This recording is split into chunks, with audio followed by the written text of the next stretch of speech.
The test is in 4-part, Part 1, Part 2, Part 3, and Part 4. Now look at Part 1.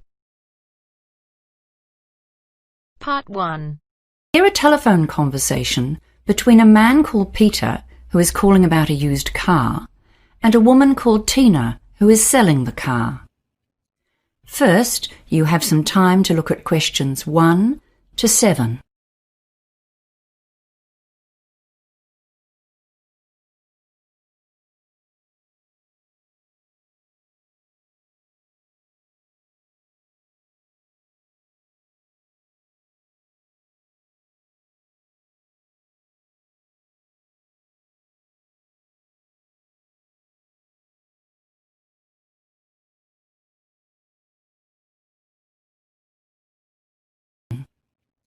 You should answer the questions as you listen, because you will not hear the recording a second time.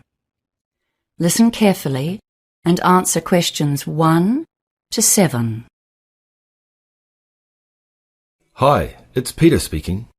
I'm calling about the ad you put online for a used car. Sorry, what was your name again? Oh, sorry. It's Peter Smith. Oh, hi, I'm Tina. Good to hear from you. So tell me, which car are you after? I'm interested in the sedan, the 2012 Toyota sedan. We have a few of those available right now. Let's see. Was it the black pearl one? Or maybe the Barcelona red one? Oh yes, I saw the red one, but I don't really like red cars. The one I'm after is silver. Right, I see. Okay. Well, what would you like to know? Well, it says in the ad that it's in good condition. What does that mean exactly? Well, the paint is original. There are almost no scratches or dents. It looks like a new car, in fact. There was a tiny scratch on the door, but we polished that right out for you. Oh, that's good. How's the engine? The engine? Oh, yes. Well, there haven't been any problems, and it's been serviced regularly. You know, oil changes, lubes, and so on. The previous owner was a very careful old lady, and she looked after it. It's only had the one driver. Oh, except that on the papers it says 2 owners, because her son took over the ownership when the old lady stopped driving. How about the tyres? Are they in good condition? I do a lot of driving on the open road. Well, they all passed the car safety test. You might need to replace the back ones in the next 6 months or so because they're a bit worn. But the owner had the front 2 replaced only a couple of months ago. So those ones are new. You won't need to replace them for ages. Oh, and it had new brake linings recently too. I have the garage receipts for all of those things. Okay, that's good. And what extras does it have? Well, air conditioning, of course. And there's a nice stereo which plays CDs. Or you can use it with an MP3 player. What else? All the usuals. Power steering, central locking, ABS brakes. Oh, and it also has a tow bar. You can remove that and store it inside the car when you're not using it. What else? You know it's manual transmission, right? Yes, I don't want an automatic. And the tow bar sounds great. I need that for carrying my bike. Okay, well, that all sounds very cool. And you're asking $25,000, is that right? No way. I think you must have the wrong ad. This one is $30,000 and we won't go lower than that. I see. What's the mileage again? Most cars of that age would be around 80,000 kilometres, or even up to 120,000. But as I said, the old lady didn't drive much, so it's very low. Only 50,000.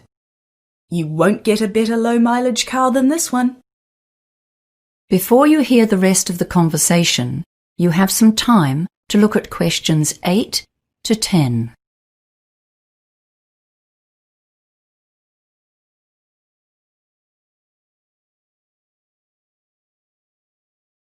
Now listen and answer questions 8 to 10. Okay, well, I'd like to come and see it if that's all right. Where do you live? I'm in the suburb of Pembrose. Do you know where that is? Sorry, can you say that again? I'll just check on my GPS. Yes. I'm in Pembrose at 352 Hunter Place. Hunter. Oh yes, I see. Yes, that's okay. It's about 30 minutes drive from here. No, that's no problem. So, when would you like to come? How about this evening? I could come at 5 p.m. Oh, no, sorry, I forgot about my gym class. How about 6:30? Does that suit you? Look, sorry, I have someone else coming then. Can you make it a bit later? Say 7:30? Well, okay then. But that's getting a bit late really, and it'll be dark by then, won't it? I'd really like to see the car in daylight if that's okay. Well then, how about 4ish? Yes, that's good. Okay, let's say 4:30 p.m. And I guess I'll just have to be late for the gym. I'm usually very punctual, so being late just once won't matter too much. Yes, fine. See you then. Oh, just in case there's a problem, what's your mobile number? Oh, of course. It's 093678192. Ignore that. It's my landline. Of course, it makes more sense to give you my mobile. That's 045 352 7652. Got that? Excellent. See you later, Peter. Yes, sure. Bye, Tina.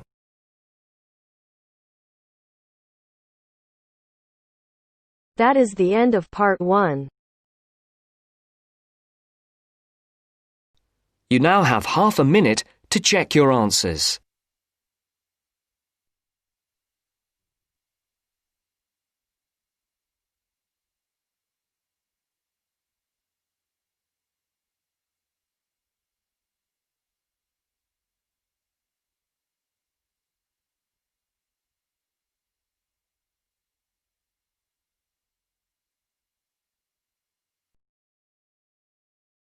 Now turns to part 2.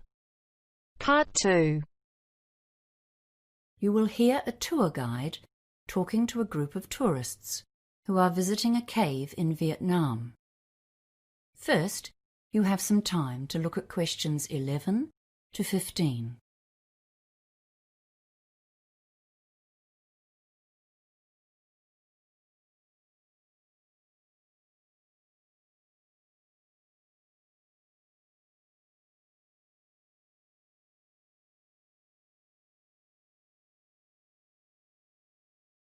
Now listen carefully and answer questions 11 to 15. Good morning, everyone. Welcome to our visit to one of the most famous caves in Vietnam. As you know, this cave is famous for its wildlife, and one of the creatures you will observe in here is the small cave cockroach. They live mostly on the bird and bat droppings that are so plentiful in the caves. The guardrails along the trails are covered with these droppings, and this makes a feast for the cockroaches, so be careful where you put your hands. They will not harm you, but it can be a shock if you touch them. Once you're in one of the main caves, look out for the green centipedes. They will not be on the trail, but can often be seen on the wall close by. They feed on other insects and are fascinating to look at because of their colour and, of course, their many legs. Please do not try to pick one up, though. These centipedes have a very nasty poisonous bite. There are also deep red millipedes. These have a fully rounded shape, and they look like a streamlined, elongated train, with 100 or so closely packed legs extending right and left. When you get to the large, high caves, you should look right up above you for the swifts and bats. The bats in this cave are mostly a type of dwarf bat, which are common in this part of the world. They will be clustered high up against the walls, maybe 100 or 200 together. They look like shadows high on the walls of the cave. They are likely to be very quiet right now, but because there are so many of them together, you will have no difficulty identifying them. They sleep all day until they all leave the cave in a massive flock on their nightly hunt for flying insects. The swifts are the creatures you can see flying around during the day, especially if they have young ones to feed. They can navigate in the darkness here and will fly outside in ones and twos at dusk to catch small winged insects like mosquitoes. However, they tend to return before it's pitch black outside, and they do not hunt at night. The swifts make nests, usually higher up on the ceiling of the cave. Before you hear the rest of the talk, you have some time to look at questions 16 to 20.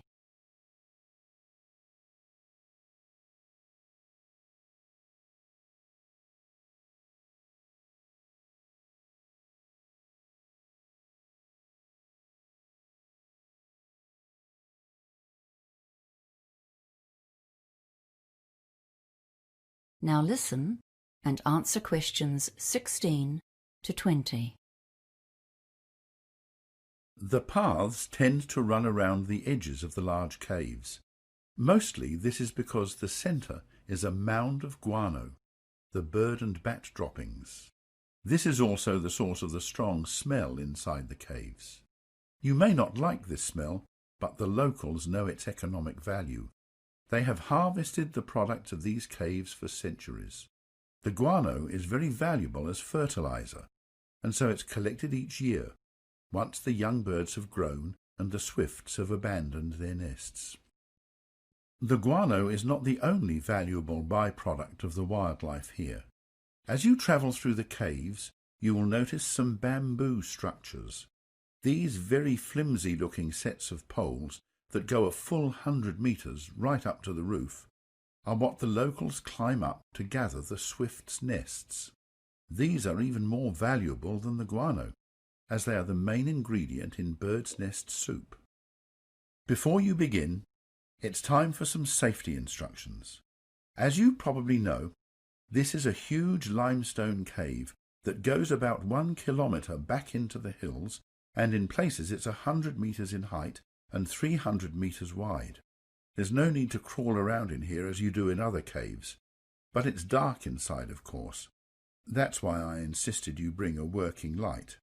Please check that it shines brightly and ensure that you stay together with others who have a good torch. In one of the larger areas of the cave, the roof is pierced so some sunlight will get through. It is best to turn your torches off if you can see well and save your batteries. It's a good idea to put your waterproof jacket on now. The walls may be wet, but that's not the main reason for the jacket. The bats and birds do excrete, and they are above you, so just in case. And of course, your hat or hood also keeps you safe from animal droppings. It's not advisable to use the guardrails as handholds. There are lots of droppings on those rails, and don't forget the cockroaches. You absolutely must follow the marked trails. The guardrails on either side are put there so that you cannot mistake them. We take no responsibility for your safety if you go over or under the rails into other cave areas. Keep your torches shining on the path whenever you are moving, just to be sure of your footing, and don't try to go too fast. You might trip, and you will certainly miss some of the fascinating wildlife in the cave. Now, it's time to begin the tour. That is the end of part 2. You now have half a minute to check your answers.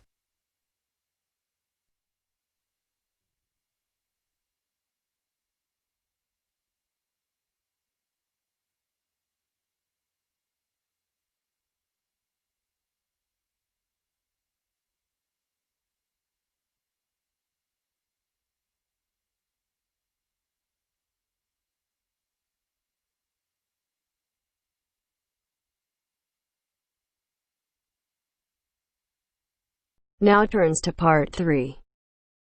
Part 3. You'll hear a conversation between a science tutor and 2 first-year students who are being given some practical tips for conducting experiments. First, you have some time to look at questions 21 to 25.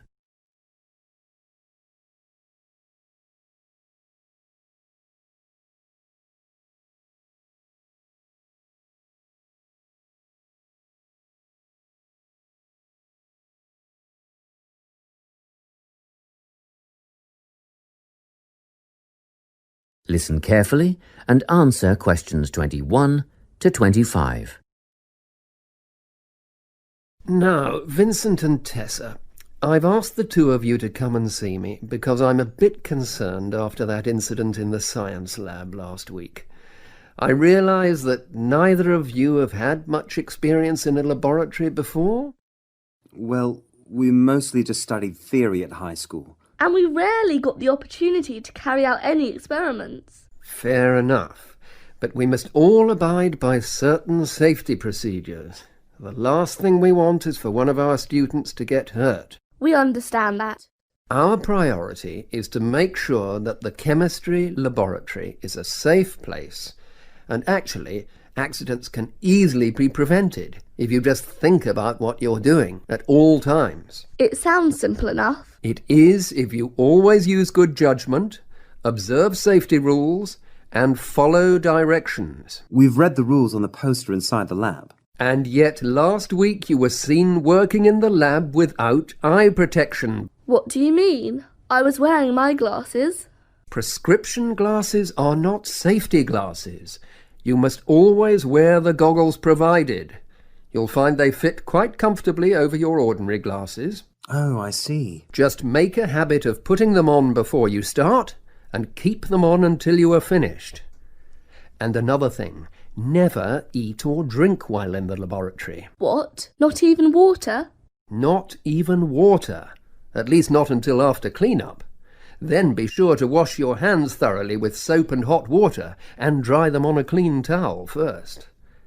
And Tessa, your hair should be tied back when you're in the lab. It's not that long. Still, it poses a hazard when you're working with chemicals or a naked flame. If you can't tie it back or pin it up, see if you can tuck it into a cap or something. Yes, I can do that. Thank you. Now, Vincent, last week you wore a t-shirt and trainers in the lab. The rules clearly state that long-sleeved shirts and leather shoes must be worn. Oh, yes, I remember. I was late getting back from sports practice and I didn't have time to change. Well, it mustn't happen again. Okay, I'll see that it doesn't. Good. As for the rest of the safety precautions, refer to the safety poster inside the lab and you shouldn't have any problems. Before you hear the rest of the conversation, you have some time to look at questions 26 to 30.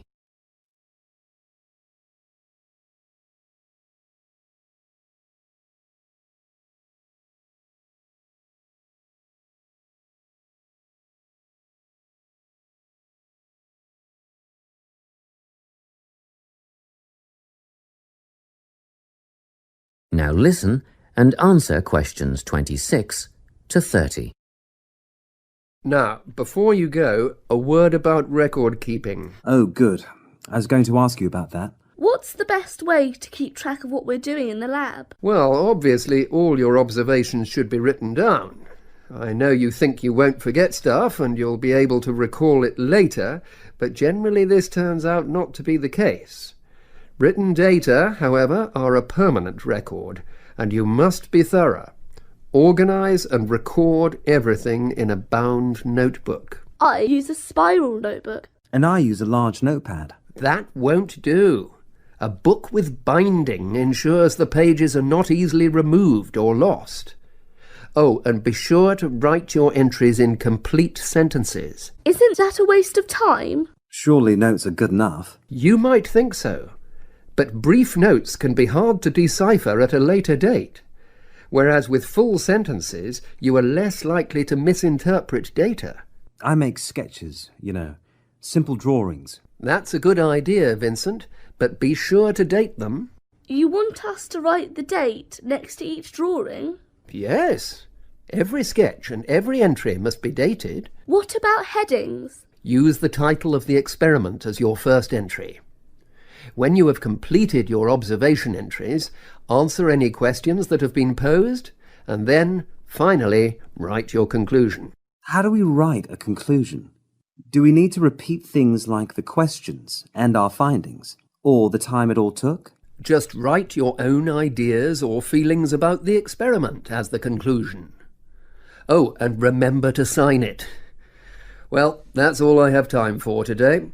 If you have any questions, ask the lab assistant or come back to me.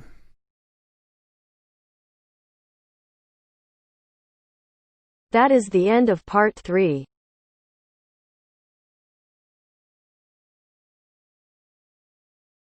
You now have half a minute to check your answers.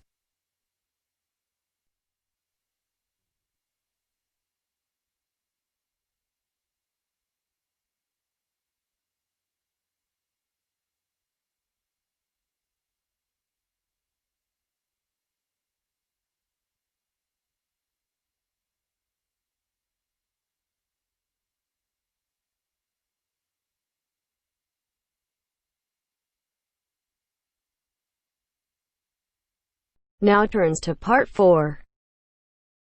Part 4. You'll hear a talk on the importance of soil in organic agriculture. First, you have some time to look at questions 31 to 40.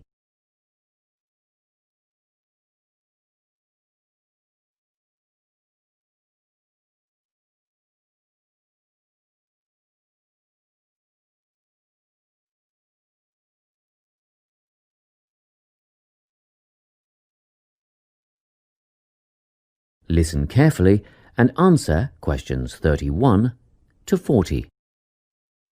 Welcome to this talk on soil science and organic farming. Dirt, soil, earth, loam, mud or dust, it doesn't matter what you call it, is of primary importance in the production of food and other crops. Most people think of it just as a substrate or medium in which plants grow, but it's more than that. It's actually a living entity. Or it should be if it's healthy, and human health is affected by the health of the soil. Healthy, living soil is literally crawling with life. There are the obvious earthworms, which burrow in the soil and help to aerate and improve it, beetles and other hard-backed insects, and various invertebrates like centipedes. Then there are fungi and bacteria, also living forms. Healthy soil needs food, air, and water to help plants grow. And the more nutrients in plants, the more available for humans and livestock. It stands to reason, therefore, that plants grown in poor soil will have few nutrients to pass on to the consumer, whose well-being will be worse off over the long term.